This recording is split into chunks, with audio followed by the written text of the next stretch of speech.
عوافي ورمضان كريم. أول فيديو وشوربة رمضان، شوربة الحمراء.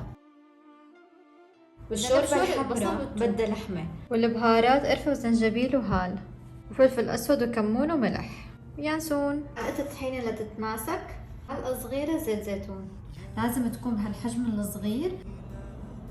صوص البندورة تكون أقوى وطعمتها أطيب. ضفت بندورة فريش. بعد ما كورناها للحمة صار الوقت نقليها.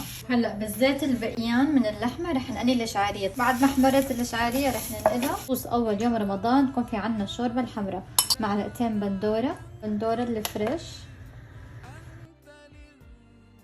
عصرة الحامض أهم شي.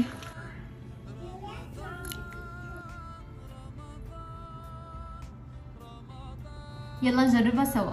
عرفتوا انا ليش عملت اللحمة ناعمة؟ صح بتاخد وقت بس بالاكل افضل واسهل.